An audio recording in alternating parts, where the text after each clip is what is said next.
Hello, everyone. This is Jeff with Mississippi and the Civil War. Sorry it's taken me so long to get this next episode out. I have been busy of late, and um, I'm hopefully going to be able to get episodes out a little more quickly now. But yeah, life just keeps me busy. But I thought I would do something special for this episode, and um, I've had several people asking if I would do a history of the 38th Mississippi Infantry, the unit that I wrote my regimental history on. Um, this is a regiment that's near and dear to my heart. I wrote my master's thesis on the 38th Mississippi when I was at Mississippi College. I later turned around and turned that into a book that I self-published in 1998 called Beneath Torn and Tattered Flags, A History of the 38th Mississippi Regiment, C.S.A. Sold about 400 copies, and then it's been out of print ever since.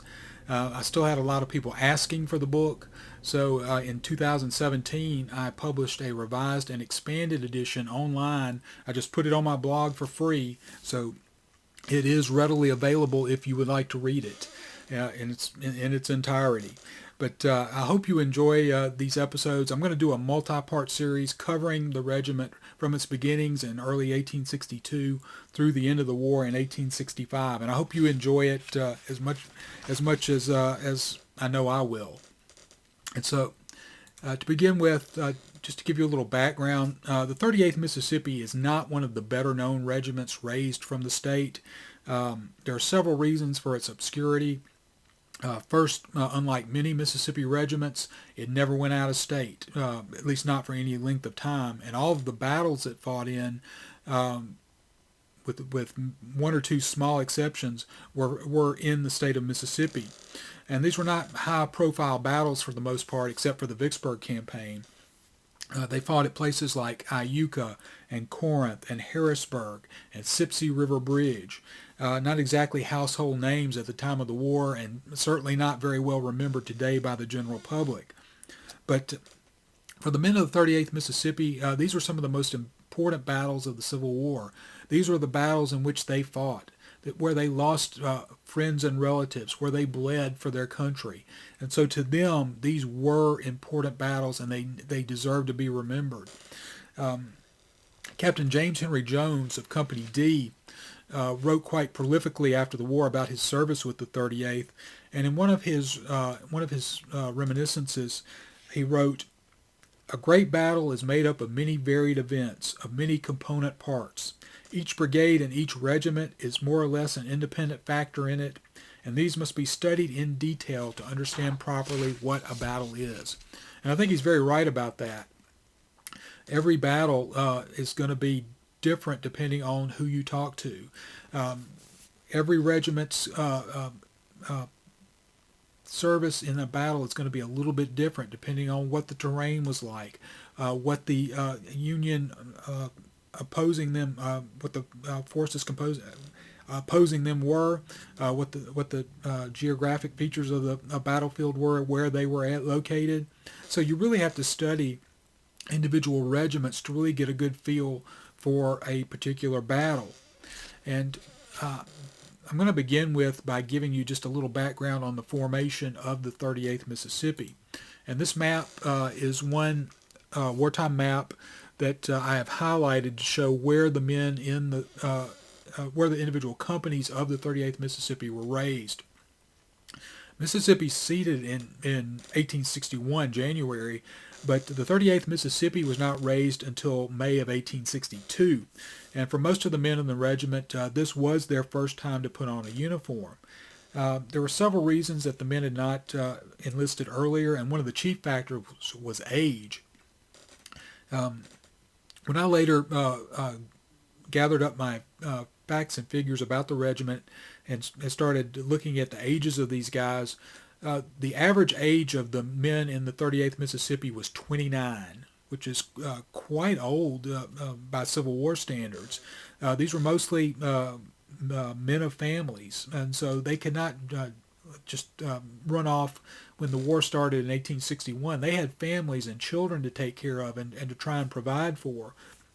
And so they were much slower to rally to the cause than your 18, 19, and 20-year-olds that were unmarried and could easily leave without too much notice.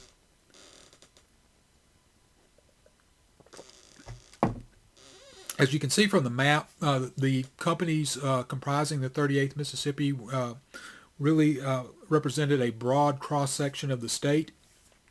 And when the regiment was organized in May of 1862, the individual companies were designated as follows. Company A, the Holmes County Volunteers. Company B, the Van Dorn Guards from Claiborne County. Company C, the Hancock Rebels. Company D, the Wilkinson Guards. Company E, the White Rebels from Lawrence County. Company F, the Johnston Avengers from Copiah County. Company G, the Wolf Creek Marksmen from Attala County. Company H, the Price Relief, which was kind of unusual in that the men for that company came from Scott, Madison, Newton, Hines, and then a few thrown in from a couple other counties as well. Company I, the Columbia Guards from Marion County, and Company K, the Brent Rifles from Pike County. And when these companies were raised,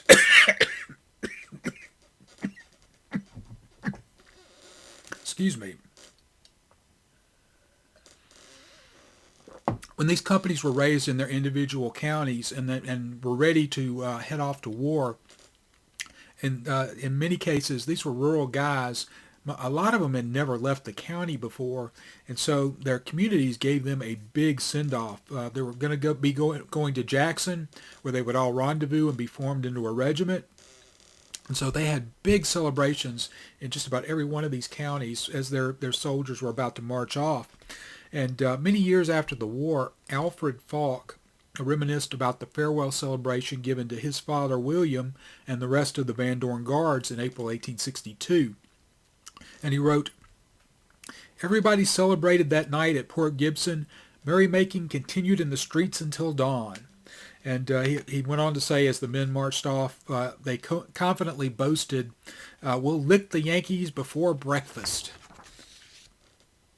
And upon arrival in Jackson, the 10 companies were placed under the command of Colonel Fleming W. Adams of Harrison County. He had been given authority to raise a regiment by the Confederate War Department. And Colonel Adams had a little bit of prior experience in the war.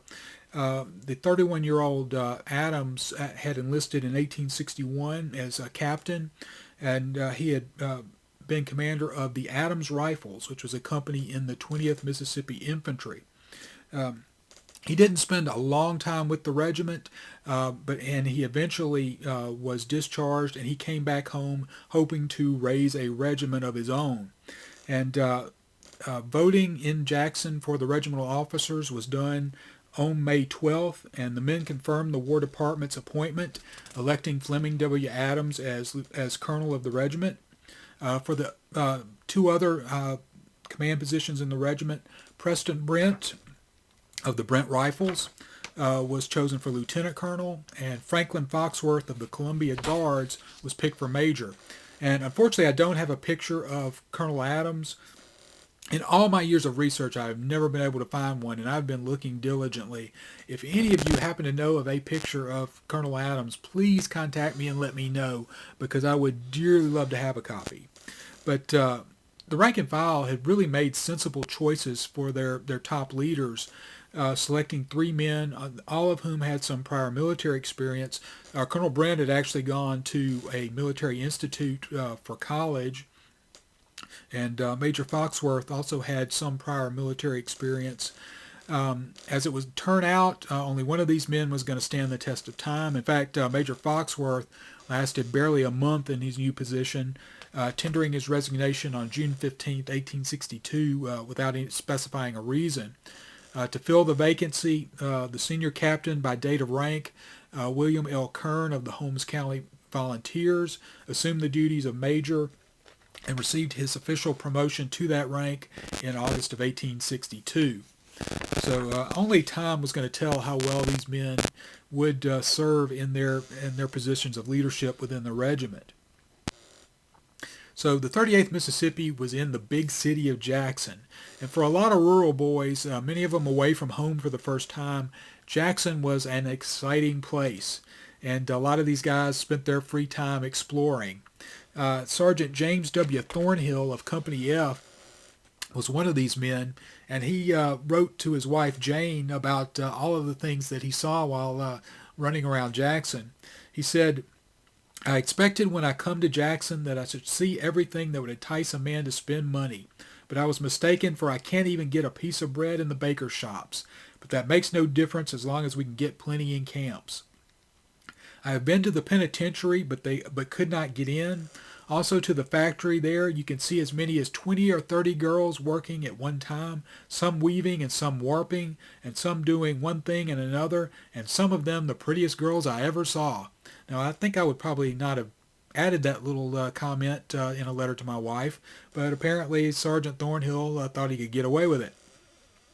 But he went on to say, I have been all over town, for we have not been drilling any scarcely. Although I have been at liberty, I have not stole over town as much as some of the boys. But their time in the big city of Jackson was going to come to a close very quickly.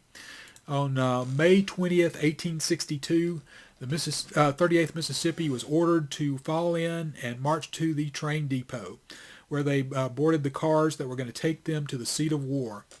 The men traveled north on the Mississippi Central Railroad, and upon arrival in Grenada, they were sent to a camp of instruction for several days of much-needed drill before heading on to the main army at Corinth. And the long and exhausting trip to Corinth, I'm sure, gave the men plenty of time to think about the serious threat that they were about to be under. After the Battle of Shiloh on April 6th and 7th, 1862, the rebel army under the command of General P.G.T. Beauregard had retreated back to Corinth, and the general very quickly set his men to improving the defenses of the city.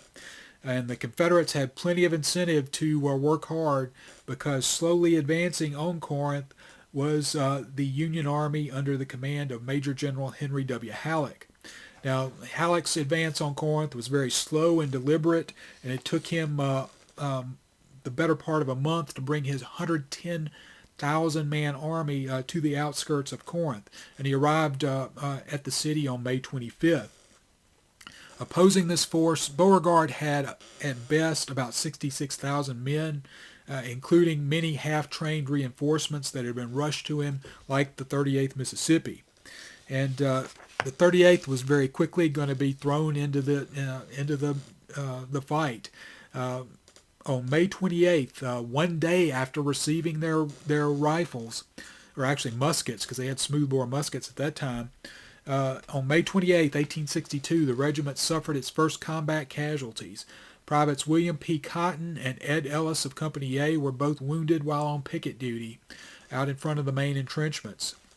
They would be the first of many. But realizing that he was hopelessly outnumbered, General Beauregard ordered his army to abandon Corinth on May 29, 1862, and retreat the 52 miles to Tupelo, which they did, arriving on June 9th. And then he very quickly once again set his men to improving the defenses of the city of Tupelo. Now, it was during this retreat that the 38th Mississippi was struck very hard by disease. You've got to remember, these are rural guys. A lot of them have never been to a big city before. And when they get stuck into army camps with thousands of men for the first time, they get hit by outbreaks of disease that are just terrible to read about. During the course of the war, the 38th Mississippi was going to lose more men to disease than it was to combat. During the entire war, the 38th Mississippi had approximately 218 men who died of disease. That's more than twice the number of combat casualties that the regiment took, of men killed in combat. Of that 218 men, 190 of them died in the first 9 months of the regiment's service, while they're still being first exposed to these diseases. Once they got seasoned, once they had been exposed to disease and survived, the casualty rates went way down as they built up immunity. But the first 9 months of their service, they suffered terribly. And Sergeant Thornhill of the Company F wrote a letter to his wife and talked about how the outbreak of disease was affecting the regiment. And he said, "This leaves me in tolerable health, although I am not well. I have something similar to the mumps. My jaws have been swelled and sore for several days, but they are better now. I do not think I have got the mumps. J.J. Irwin and W.L. Owens are gone to the hospital. Isham has the measles this morning, and they are broke out right smart. J.C. Irwin is sick, and Elisha Breland is sick. He has the measles." And unfortunately, Sergeant Thornhill's optimism about his condition was not warranted. This was the last letter he ever wrote to his family. He died on July 3rd, 1862, in an Army hospital at Columbus, Mississippi. In fact, this is the certificate of death for Sergeant Thornhill that was filed with the Confederate Adjutant and Inspector General's office. And Thornhill was just one of many who died at this time period while the regiment was just being seasoned and exposed to these diseases for the first time. So in the wake of this epidemic, the 38th Mississippi was really left a shell of a regiment and desperately in need of more men to fill its depleted ranks. In late June of 1862, Colonel Adams received orders sending his unit to Columbus, Mississippi, hopefully to recruit new men to build the regiment back up to fighting strength. But the contagion followed them to Columbus, and men continued to be sent to the hospital with disease. On June 28th, Erastus Hoskins, the regimental quartermaster, wrote to his wife, and he talked about the grim reality of life in the regiment. He said, "The health of the regiment has not improved any since we got here.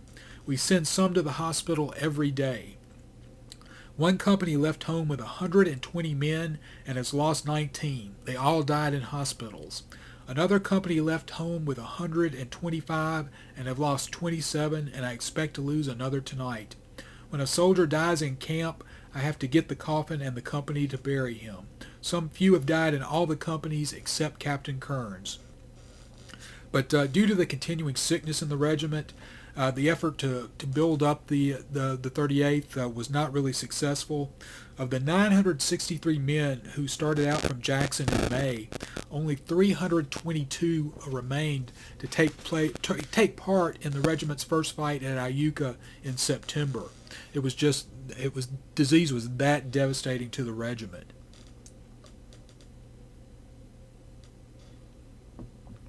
So the 38th remained in Columbus on recruiting duty until August of 1862, when they were finally ordered to Saltillo, Mississippi, to rejoin the Army. And on returning to the Army, they were finally assigned to a permanent command.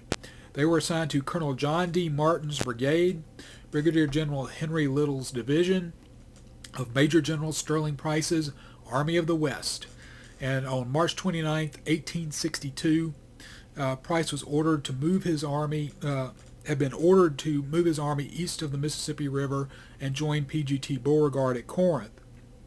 And soon after his arrival at Tupelo, Beauregard was relieved as commanding general of the army, and he was replaced by General Braxton Bragg. And very soon thereafter, Bragg began transferring the bulk of his troops to Chattanooga. This began on July 21st and culminated in a rebel invasion of Kentucky. With the bulk of the army transferred out of state, the only two organized Confederate forces left in Mississippi were General Earl Van Dorn's army that garrisoned Vicksburg and Price's Army of the West stationed in the northeast part of the state. Now, to aid his movement into Kentucky, Bragg had charged Price with keeping pressure on the Federal troops at Corinth so that they couldn't reinforce the Federals up in Kentucky. And by maintaining a threat, it was hoped that the forces opposing Bragg would be able to move into Kentucky without too much opposition. So by late August of 1862, Bragg has his army marching through Tennessee en route to Kentucky, and 3 Union divisions were detached from General Rosecrans and sent to the aid of Major General Don Carlos Buell.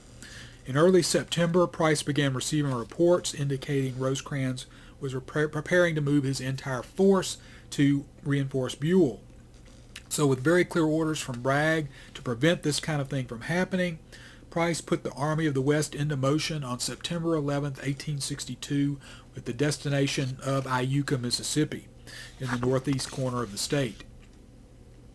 So while Price was making his move, Major General Ulysses S. Grant, Union commander of the District of West Tennessee, was formulating a trap to destroy the rebels once they arrived in Iuka.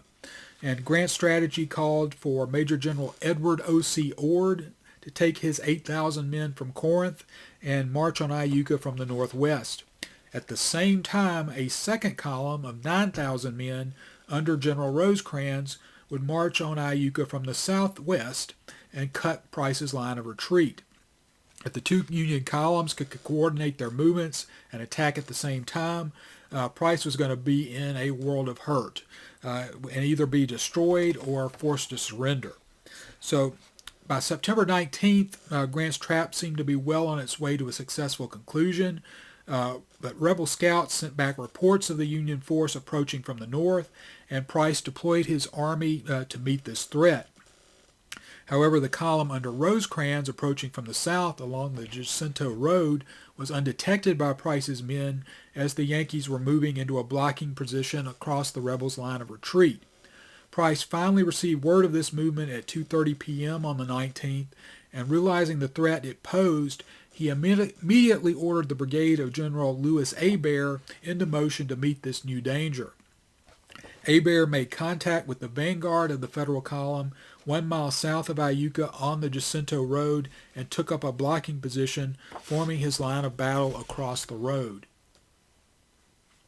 So Price realized that one brigade was not going to stop this powerful Federal column that was coming up from the south, so he ordered General Little to take Martin's brigade and reinforce Hebert.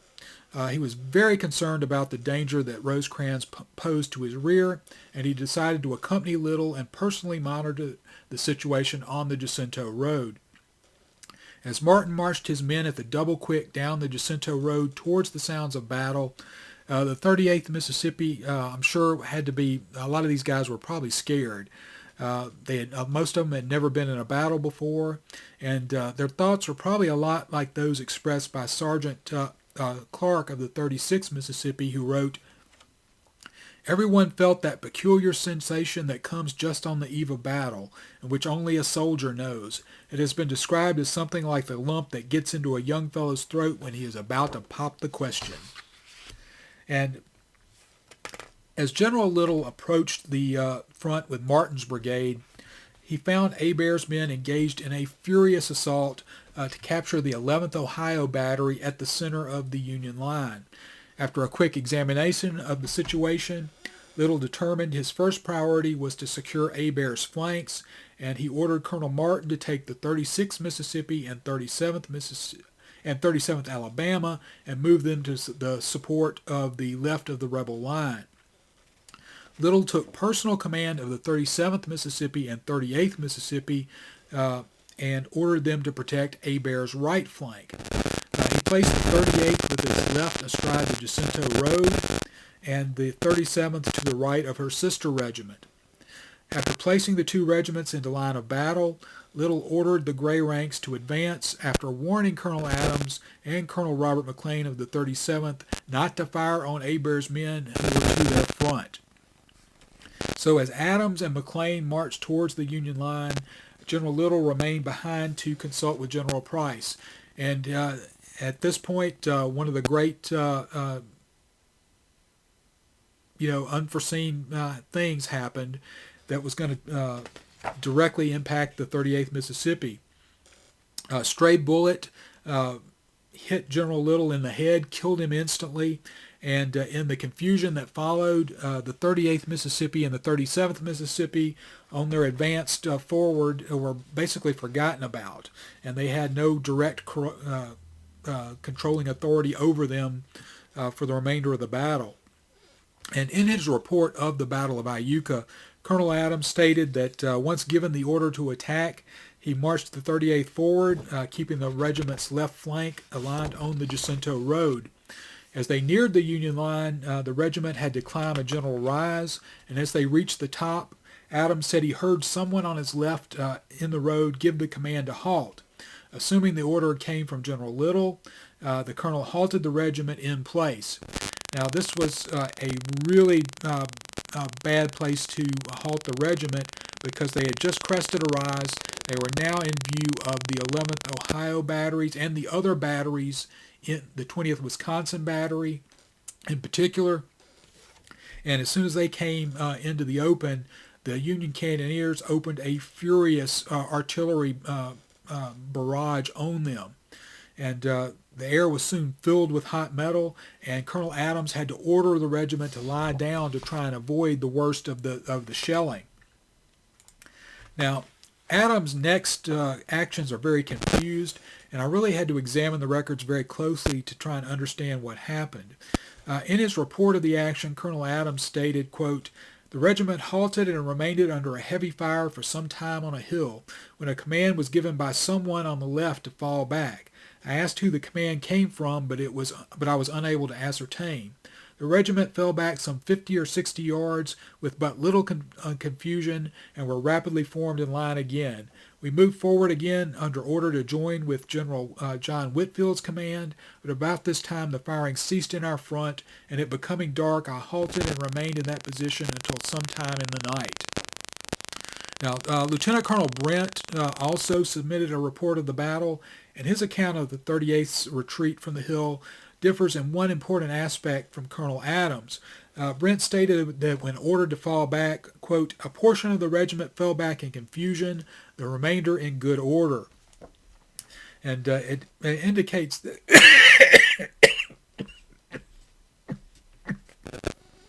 excuse me. But it indicates Adams might not have been quite forthwith about exactly the circumstances surrounding the retreat of the 38th. And I did indeed find several accounts written by members of the 38th about the affair at Iuka, and they paint Colonel Adams in a pretty damning light. One of these writers was Captain James Henry Jones of Company D, and in one of his reminiscences he wrote, "Participated in the Battle of Iuka and was one of two companies that stood after the flight of their colonel from the fire of a masked battery." And this was just one man's account, and one account is always suspect. But I also found another reminiscence by Corporal Isaiah Rush of the Van Dorn Guards. In his 1925 application for a pension in Texas, he wrote, quote, "Adams, on account of cowardice at the Battle of Iuka, resigned and Brent was elected colonel." And this really, I think, seals the deal. When you've got two independent men writing at different times and both making the same accusation against Colonel Adams, I think the charges have to take a lot more seriousness, and you have to take them more seriously. But Colonel Adams' actions at Iuka really begin to make sense when placed into context by the accusations of Jones and Rush. The decision to halt the 38th Mississippi on the top of a hill in full view of enemy artillery, based on a command given by an unknown person, does not seem like that was something that was done by a colonel who was eager to make contact with the enemy. Even worse, it seems like Colonel Adams' account of the retreat of the regiment was an outright fabrication just to try and preserve his reputation.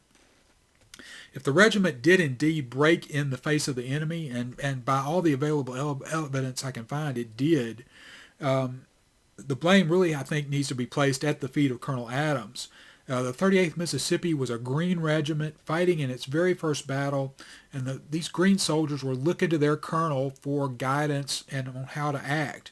And it's only natural that when, if their colonel lost his courage in the face of the enemy, that lack of confidence was going to very quickly cause the regimental cohesion to break down, and they're going to break for the rear.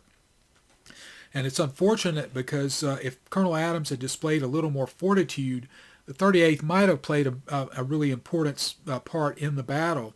Historian Peter Cozzens, in his book on the Battle of Corinth, asserted that Adams, quote, withdrew his Mississippians 60 yards at precisely the moment when their continued presence might have hastened the capture of the 11th Ohio Battery and provided the crucial reserves needed to carry the assault over the ridge. And the 38th's rapid departure from the field also caused problems for their sister regiment, the 37th Mississippi. As that unit advanced, it was rocked by musket fire smashing into its right flank, and as the regiment wheeled to the right to deal with this threat, they were also hit again, this time on their exposed left flank where the 38th Mississippi was supposed to be.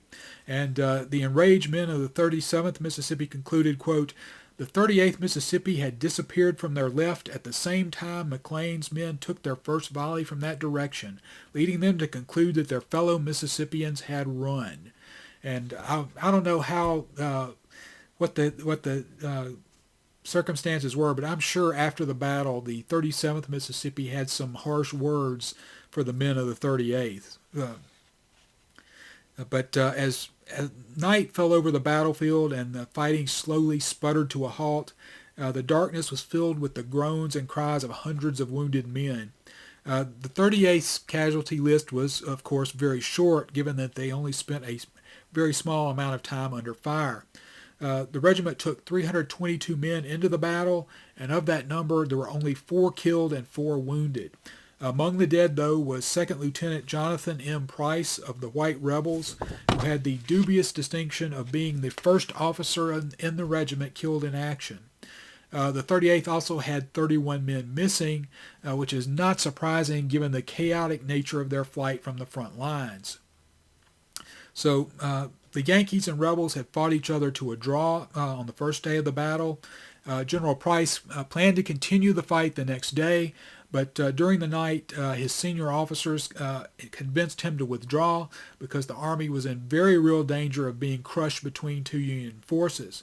And in fact, Price had been very lucky on the 19th because General Ord, with his force north of Iuka, for some reason, some weird atmospheric reason, had not been able to hear the sounds of the battle and had never engaged with his men. And Price also received another lucky break in that General Rosecrans left the Fulton Road leading south open and had not closed it. So during the night, Price marched his army down this path headed toward Bay Springs, Mississippi. And as the 38th Mississippi marched silently out of Iuka on the early morning hours of September 20th, it did so without its colonel. Claiming a knee injury in the fight, Adams relinquished command to Colonel Brent, and on September 24th, he sent in his resignation and requested a leave of absence until it was approved. The colonel quietly faded away and was never seen again by the regiment. With Adams gone, it was now in the hands of Preston Brent to turn this ragtag group into a fighting regiment. And that concludes part 1 of Beneath Torn and Tattered Flags. I hope you enjoyed it. If you did, please give me a thumbs up and subscribe to the channel if you haven't. That's really my only way of determining, how much effort I should put into these episodes. But I hope you enjoyed it. I will be back very shortly with part 2 of Beneath Torn and Tattered Flags. And thank you very much.